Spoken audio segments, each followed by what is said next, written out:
Hai guys, apa kabar?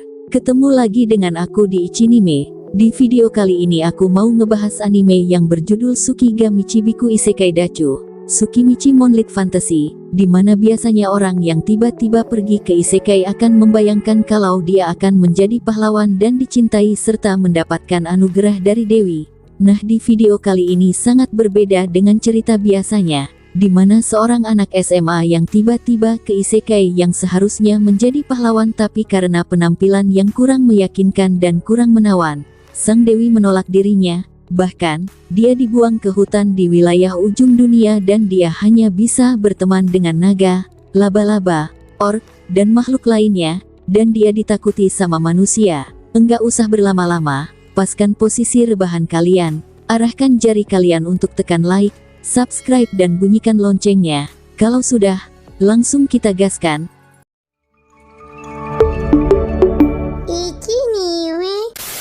Makoto Misumi, seorang anak SMA yang kesehariannya normal seperti anak SMA yang lain, tapi tiba-tiba dia bertemu dengan dewa yang memerintahkan dirinya untuk pergi ke isekai atau dunia lain, dan dewa yang memerintahkannya bernama Tsukuyomi, salah satu dari 3 pilar mitologi Jepang. Dewa Tsukuyomi memberitahu ke Makoto kalau kedua orang tuanya adalah penghuni dunia lain dan mereka membuat kontrak dengan dewi dari dunia lain untuk pergi ke Jepang, dengan syarat mereka harus menawarkan salah satu hal berharga sebagai gantinya. Mendengar penjelasan dewa, Makoto akhirnya menerima nasibnya dan menitipkan surat untuk keluarganya. Sebelum ke isekai, Dewa Tsukuyomi memberi kekuatan ke Makoto. Dewa Tsukuyomi mengirim Makoto untuk menyapa dewi di isekai. Dia juga berpesan ke Makoto agar dia sabar saat bertemu dengan dewi itu, karena dewi itu terkenal menyusahkan dan kasar. Dan benar saja, saat dewi itu melihat Makoto, dia merasa kalau Makoto tidak sesuai dengan kriterianya sebagai seorang pahlawan. Dia menganggap kalau Makoto buruk rupa dan menyuruhnya untuk segera pergi, walaupun sebenarnya si dewi yang memanggil Makoto. Karena si dewi merasa tidak cocok dengan Makoto, dia akan menggantikan peran pahlawan ke yang lain yang dianggap layak untuk dunianya. Dewi memutuskan akan membuang Makoto ke ujung dunia dan tidak memberinya kekuatan apapun. Tapi Makoto diberi kekuatan hanya untuk memahami bahasa selain bahasa manusia. Dan tanpa babi bu lagi, si dewi langsung membuang Makoto begitu aja. Tapi saat situasi kritis, Makoto diselamatkan sama Dewa Tsukuyomi. Di sini si dewa memberi kekuatan super ke Makoto. Walaupun punya kekuatan super, Makoto masih bisa meninggoy. Sebelum Dewa Tsukuyomi menghilang, dia mengakui kebebasan Makoto di dunia baru melalui siklus kelahirannya kembali dan berharap bisa bertemu dengan Makoto lagi. Setelah terjatuh, Makoto terus berjalan selama 3 hari lamanya tanpa makan dan minum. Tapi tiba-tiba, dia mendengar seseorang meminta tolong. Dia pun bergegas menolongnya. Tapi saat akan menolong, dia dibuat terkejut ternyata yang akan dia tolong bukanlah manusia dan yang menyerangnya adalah seekor anjing berkepala 2. Karena udah nanggung, langsung aja dia hantam tuh si anjing dan ternyata sekali hantam si anjing langsung terkapar. Si wanita yang awalnya merasa agak serem melihat kekuatan Makoto, nggak ada pilihan lain dan dia akhirnya berterima kasih ke Makoto. Makoto kemudian menjelaskan kalau dia sudah tersesat selama 3 hari dan bertanya tentang desa manusia di sekitar. Tapi si wanita memberitahu kalau di tempat mereka sekarang adalah tanah tandus yang disebut ujung dunia dan tidak ada desa di sekitarnya. Wanita itu kemudian mengenalkan diri kalau dia adalah Highland Orc bernama Emma. Emma memberitahu kalau dia tinggal di sekitar tempat itu karena dia dijadikan korban untuk Sin Agung yang tinggal di Gunung Sin. Dia dikorbankan karena beberapa tahun terakhir desa Emma diselimuti kabut tebal yang membuat gagal panen. Dengan menyerahkan korban, dipercaya kalau kabut bisa lenyap. Emma yang telah diselamatkan menawarkan dan mengajak Makoto untuk pergi ke tempat pemurnian tubuh. Melihat kebaikan Emma, Makoto berniat akan menyelamatkannya. Sesampainya di tempat pemurnian tubuh, Makoto akhirnya bisa makan sepuasnya. Melihat Makoto yang kurang tampan, para makhluk di sana ragu Makoto tergolong ras apa. Makoto yang lagi asyik makan dikejutkan dengan kedatangan Emma yang memakai sihir saat menyajikan makanan.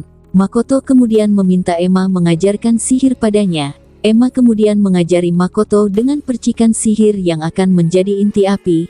Dengan mantra itu, bisa memunculkan atribut dan perubahan energi sihir yang bisa disebut sebagai kunci sihir.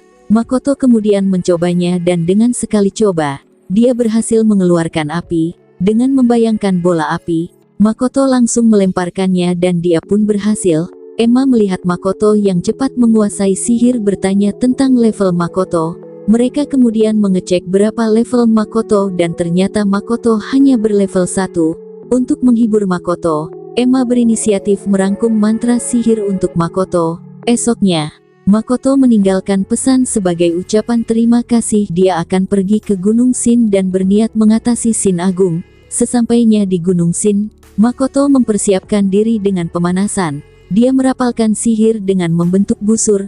Dia memanahkan panah api ke targetnya dan tak diduga dia malah menghancurkan gerbang pintu masuk Gunung Shin dan tidak sengaja menyerang beberapa makhluk di sana. Karena perbuatan Makoto, membuat Shin Agung marah. Tiba-tiba, Makoto terselimut kabut berwarna merah.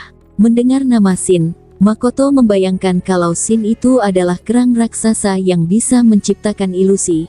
Dan ternyata perkiraan dia salah, karena Shin di isekai adalah seekor naga yang besar. Melihat Makoto, Shin langsung menyerangnya. Makoto terus diserang mencoba menghindar. Karena kabut yang tebal, Makoto menggunakan kekuatannya untuk melihat keberadaan Shin. Dengan kekuatannya itu, saat Shin menyerang Makoto, dia bisa menghindarinya. Makoto menyadari kalau kekuatan yang diberi Dewa Tsukuyomi sangat besar. Dia kemudian menggunakan bola api untuk menyerang Shin, dan dengan bola apinya, Makoto bisa melukai tubuh Shin. Dan saat Shin lengah, Makoto dengan cepat menyerang balik Shin yang membuat Shin terheran, di mana Shin merasa dia tidak pernah terkalahkan tapi bisa dihajar sama orang tak dikenal. Tidak pantang menyerah, Makoto menggunakan serangan terakhirnya yang membuat Shin langsung terkapar. Merasa tersudut, Shin kemudian menggunakan kekuatan ilusinya. Dengan kekuatan ilusi kenangan, Shin membuat Makoto hanyut dalam kebahagiaan yang membuatnya cepat meninggoy.